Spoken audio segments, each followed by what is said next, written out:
What a Strange Little Colt. Written by Linwood. Chapter 6. Pigments and Pencils, Part 2. Rainbow Dash's wings complained with remarkable enthusiasm when the Pegasus landed in front of the Ponyville schoolhouse. She let them hang at her sides and pushed her flight goggles up to her forehead. Her mane resisted, complaining and bunching up in the way that it always did when it was made to stick up. Rainbow didn't care much at first, but once she spotted Gabe giving her a big wave from the school's front porch, she pulled her goggles down around her neck and dragged a hurried hoof through her mane. "Hello, Rainbow," called Sandy from beside the little Colt. Rainbow waved back, then catered her way up to the path, enjoying the afternoon breeze. "Hey, Sandy. Yo, kid. How'd it go?" "I flunked out." He looked perfectly serious. Rainbow's face screwed up in confusion, while the counselor's eyebrows shot up to the top of her head. "Young Stallion, you did not flunk out. You can't even fail the exam. It's for placement." Gabe only chuckled, and Rainbow cracked a grin. "So, it went all right?" she asked the counselor. Sandy nodded. "I'd certainly say so. Gabe has been behaving very well." She gave him a pat on the back, and his expression returned to a stone-like state. "We decided that he'll be placed in a class with the other foals his age, with your approval, of course." Rainbow looked at Gabe. "That sound good?" "Yep." He smiled. "Then I'm on board." "Great!" The counselor clapped her hooves once. "I'm sure it will be very exciting, though I did warn Gabe that he will have some catching up to do, and he's okay with that." Rainbow raised an eyebrow. "If you say so, kid. Was the test hard?" He gave her a wide grin.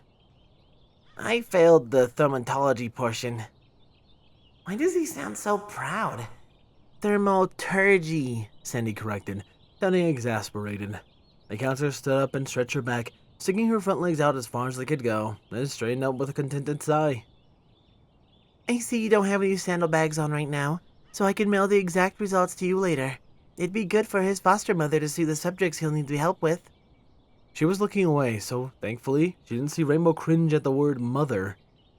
"I also set up a schedule for counseling sessions, so I'll include that." "Sure, sounds great." The brown Pegasus made sure her saddlebags were good and snug and gave them both a big grin. "Thanks for being good for me, Gabriel. Goodbye, Rainbow. See you both on Tuesday." Hold on. Wasn't there something I was supposed to... "Oh, wait!" Rainbow shouted. Sandy stopped short just as she was about to take off, stumbling a little and shooting a confused and slightly annoyed look her way. "I forgot to ask Gabe and you if you think it'd be alright for me and the girls to throw him a party." "A party?" said Sandy, tilting her head. "A party?" Gabe repeated. "As in a room filled with ponies and loud music?" Rainbow shook her head. "More like my friends and some other foals for you to meet. Just something to make you feel, more at home, in Ponyville. No crowd, no loud music." The Pegasus coughed into her hoof. "And, of course, Sandy's invited too." She nodded at the counselor, who threw in her 2 bits. "Well, I think that'd be alright. What do you think, Gabe?" "Yeah, sure." It was very hard to tell if he was excited or not. At least Sandy was an easy read. "Well then, in that case I'd love to come. Oh!" Rainbow could practically see the light bulb flicker over her head. "I have some friends with foals his age. Can I invite them?" "Not too many?" Rainbow asked. "No, of course not. Just 2 families." Sure. Sounds good to me. Gabe?" An impartial nod. The counselor gave them both a very happy smile as she danced on the tips of her hooves. "Oh, that's so exciting! A party just for you, Gabriel!" Then she blinked, seeming to remember herself, and coughed into her hoof. "Now, I'm afraid I have a meeting to make, so I have to say goodbye now. Again, goodbye." Rainbow Dash chuckled and waved as the Pegasus leapt into the sky. "Goodbye." Then she crouched down and looked at Gabe. "Well, hop on and we can head home. This mare needs a shower." The little green foal rubbed at his wrapped-up leg. Actually, I was hoping we could go into town." "What's up? Want another hay dog? One without dirt this time?" He huffed a little chuckle. That sounds good, but I was hoping, remember when you offered to buy me a toy? The Mayor Pegasus smirked. Don't tell me you changed your mind, kid. No, I don't want the toy, but I was thinking about things I did like to do, and I thought about, drawing. What? Like paper and pencil drawing? Rainbow tilted her head. The little Colt nodded. Yeah, exactly. I want to pick up the right stuff and draw again. Really? I mean, sure. Rainbow could barely find the sharp end of a colored pencil, let alone sit still for hours and make lines with said pencil. But if that was what he liked to do, then that was what he liked to do. I think I know a place. Come on. The Colt smiled one of his rare, true excited smiles. Thanks, Rainbow. You're awesome. Rainbow's heart swelled, and she walked into Ponyville with her head held high. After a quick stop by the teller to withdraw some bits, Rainbow and Gabe made their way to Ponyville's local art supply store. The door made a piercing creak when the Pegasus Mare pushed it open and summoned a wild-maned green and yellow mare from the store's crowded depths. Hello, and welcome to Pigments Pencils. She greeted them warmly, but distractedly, as the stack of canvases on her back towered at the double of Mare's own height and seemed to be considering a topple. I'm Crazy Paints, and I'll be right with you. She stumbled out of sight, doing her best to correct the dangerous tilt the cargo had adopted. Rainbow blinked, feeling a little shell-shocked at the lightning-fast introduction. I like her, Gabe said, grinning. The little Colt led the way to the warm, musty-smelling store. He seemed to know everything about the myriad of odd-looking art supplies cluttering the tower of wooden shelves they wound between, pointing out paints, inks, brushes, and quills alike, all prattling off facts about gradients and ratings, and a whole lot of other malarkey. More than she was willing to admit went straight over Rainbow's head. How the heck does the kid know all this? She asked herself, not for the first time, and she got the feeling it was far from the last. Oh, this one! Gabe dragged over a pad of drawing paper off a shelf, making the whole thing wobble and giving its caretaker a miniature heart attack. Check it out, he said, propping it up for her. It sure is, paper?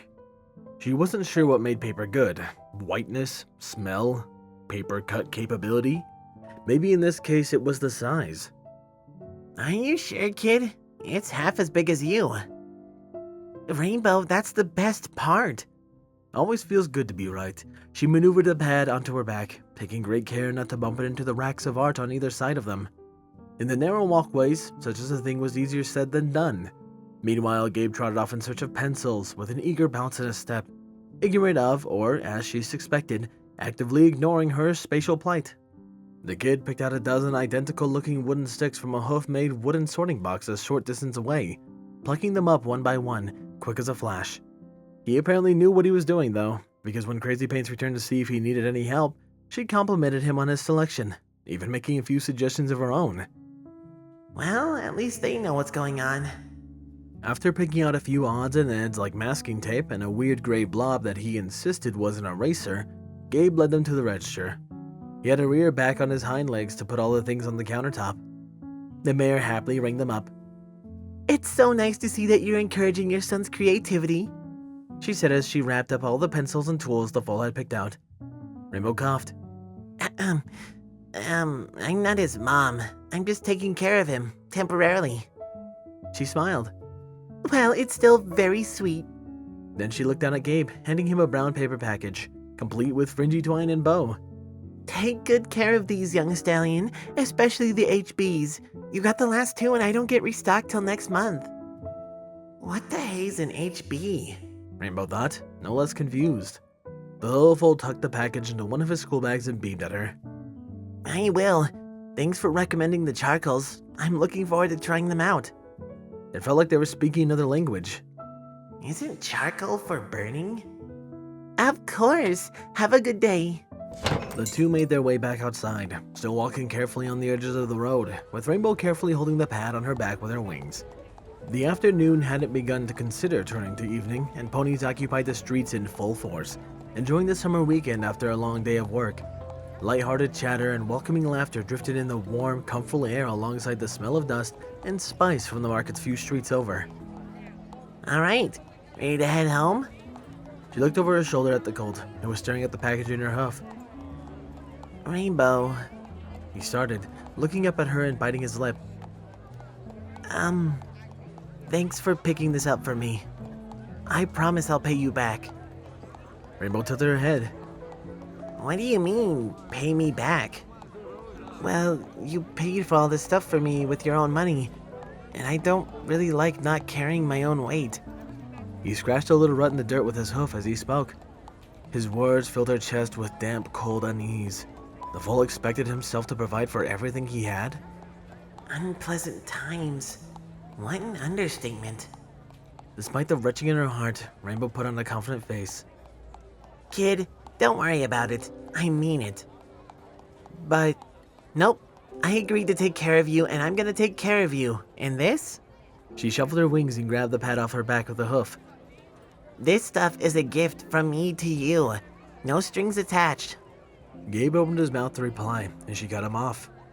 I insist, kid. I promise that it doesn't bother me at all. I want to do this. She smiled. The best way you can pay me back is making most of this stuff. Then she turned her smile into a playful smirk. And also maybe make some cool drawings of me along the way.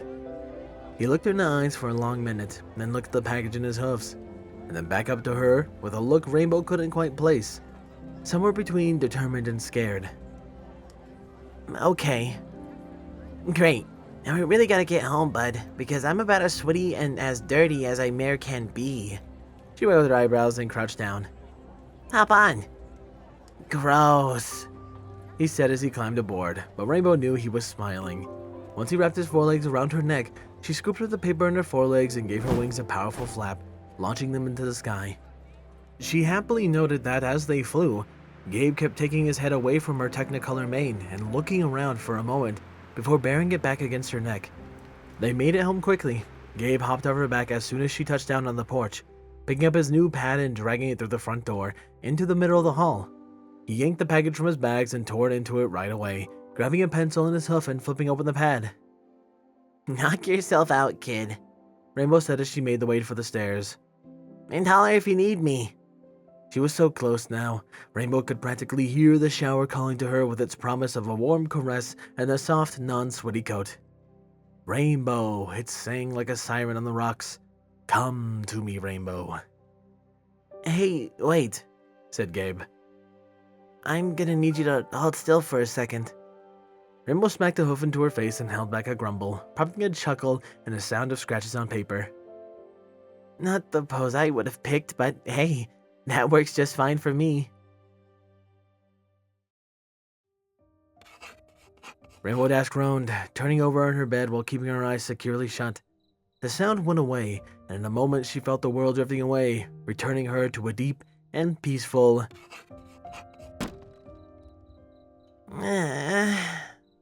She rolled over again, grabbing her pillow and pulling it over her head. Another long pause. Once again, she began to drift off, settling into the comfortable warmth of her soft, luscious cloud bed so dutifully provided. That was the front door. Rainbow opened her eyes, greeted by her moonlit bedroom. Soft bluish rays poured through her window, casting the deluge of Wonderbolt memorabilia cluttering the far shelf in a cold light. Dang it, kid. What in the world are you doing? She muttered to the room, which very helpfully provided no explanation. She pulled off her covers. The kid had left his door open. Rainbow rubbed her face as she made her way to the stairs, keeping one eye wide open as she stepped down them one by one. The only thing that could make the night worse was falling down the stairs, and Rainbow deemed her mood dumpy enough already. Once she got to the foyer, she saw the Colt had left the front door open as well, letting in a ray of moonlight. The Pegasus yawned as she walked out into her cloud home's front porch, that old green Colt smack in the middle of it, his wings drooping at his sides, staring up at the night sky. Hey, Gabe, she groaned. What are you doing? It's the middle of the night. He had better have a good explanation. Stargazing, he replied. Wrong answer. Rainbow rolled her eyes and swallowed a growl. Kid, come on. You're gonna catch a cold or something, and I'm gonna be the one that gets in trouble if that happens. She knew the half-threat fell flat on its face. The Colt stood practically zero chance of getting sick during a late summer night, but it didn't matter because the Colt didn't reply. He didn't even bother to turn around. Rainbow huffed. Dude, don't you want to go back to bed? I know I do. No, he said. Not really. I had a nightmare. Well, there's one heck of a guilt trip. Rainbow sighed, rubbing her eyes with the back of her hoof, then took a few steps forward and took a seat next to him. A couple of silent moments passed. What am I supposed to say? She tried to think back, all the way back with a much smaller and higher-pitched Rainbow Dash pushed her way into her parents' room in the middle of the night, crying about her dream. Her mother and father had always been there, scooping her up into a seemingly massive bed and carefully asking her what happened. Is that the right move? Began Rainbow, speaking without looking down at the kid. Do you want to talk about it? No. His reply was short and curt, bordering on sharp. Okay, not the right move. He spoke a little bit later. The stars are beautiful here. Couldn't you see them from your hometown too? The Colt stayed silent, and the fear of another misstep jumped up Rainbow's throat. Not since I was little, he said, startling her out of the thought. But here, it's nice. Rainbow took a moment to gaze up at the stars with him. They glittered in the night sky, twinkling brightly in the cold, dark void, little beacons of life in the darkness. She tried to look for constellations, but without the lines in Twilight's book, she couldn't find any. I don't know how ponies see any pictures or anything up there. Yeah, they are, he eventually replied. Looks like Princess Luna did a good job. Princess Luna. Gabe trailed off. Rainbow watched his gaze shift across the sky, settling on the moon. It shone bright and pale and full tonight. She's my favorite princess, he said matter-of-factly. Of course she is. Weirdness, par for the course. Have you ever met her? Gabe asked. Yeah. She thought back to a certain nightmare night, then reconsidered. Kinda. I didn't actually, have a conversation with her or anything. That was Twilight. Was that when she visited Ponyville? Gabe asked. Rainbow raised an eyebrow and gave the Colt a look. Yeah. But how the hey do you know about that? Aren't you from, way far away? Gabe shrugged. You were surprised when I knew who you were, remember? I guess the stories reach a lot further than you thought. Wow, really? It's clear that it's a pretty big deal when one of the princesses of Equestria goes and visits a town for a holiday. Word really gets around. He shrugged again. Where I'm from, plenty of people have heard about this place. Cool. Rainbow smiled.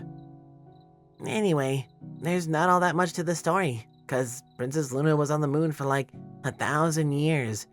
She had a hard time getting back into the groove of things. Twi was a real genius with that. She helped her kinda get rid of the whole Nightmare Moon thing. Gave in a nice little humming noise. That was nice of her. You should have seen it, Rainbow chuckled. The princess was going around and shouting at full volume to every pony. It was pretty hilarious. He didn't seem to find it all that funny. I wonder if she understands what it's like, adjusting to all of this. He scratched at her porch with the tip of his hoof. This place is so different compared to where I come from. I'm trying to fit in, but I don't know. Gabe lit his gaze back up to the stars. Strange times, I guess. Well, chin up, dude, Rainbow said. You're in Ponyville. It's like the most welcoming place in the world. I'm sure you can fit in just fine. He wrinkled up his muzzle and studied the cloudy porch, prodding at it with a hoof. It ain't getting any solider, kid. I guess. Anyway, the good news is that you don't have to worry about it tomorrow. She gently patted him on the back. And you do have a big day tomorrow, dude. We got that party, remember? Oh yeah, I forgot about that. He looked back up at her. We should probably get back to bed. Couldn't have said it better myself. Rainbow rolled her hooves and stuck out her forelegs, yawning as she stretched. Come on inside. The Colt got up, sparing one last look back at the night sky before following Rainbow in. He went on ahead, trundling up the stairs while Rainbow stayed. She fiddled with the lock on the door for a moment before a flash of movement caught her eye. The Pegasus stuck her head back outside and looked to the night sky. The moon and the night stars hung there, serene as ever, and just as Rainbow convinced herself that she had experienced an exhaustion-induced hallucination, the very moon itself trembled and jerked before quickly traveling a short distance. Rainbow blinked and tilted her head. What the? She watched it for a couple of more seconds, waiting for more strange shifts, but it just stayed up there in the sky, pretending that nothing happened. She shrugged after a moment passed. If it was something important, she'd hear about it from Twilight soon enough. If not, well, then it wasn't her dang problem, and some awful comfy comforts were calling her name. She stifled one more yawn as she swung her front door shut. It closed with a resolute clunk. Rainbow Dash, simultaneously not enjoying the title of mother, but enjoying the feeling of being a good mother, is a very interesting dynamic that I personally really enjoy. I do hope she delves more into it, honestly, especially now that Gabriel has a little hobby of painting. And we're definitely going to see something out of that. Chekhov's gun is smoking right now. But that aside, however, what else are smokingly nice? What the fuck does that even mean? Ignore that. Bad transitions are bad transitions. Thank you to my wonderful Patreons. Thank you, Squall, Windfeather, Rainflicker, Starlight Blaze, a new Tier 1, Hyperling, hello, thank you for your support, Dreamless Portal, and Redeemer of Dark. Chase Lemaster, Swordbrother, and Mordred, Danish Dash, Nightingale, DJMX 2000, Endless, Solus, RD Bryant, Captain Blueshadow, Nocturne, HKH4, AK Texture, The Animated Ghost, and Can Panzer. And of course a large thank you to my Titan tiers, Dark Guardian, Maverick, and Silent Titan. I appreciate you guys' support so much and it means a ton to me. That aside, however, this has been Firehearth. I hope you have a wonderful day.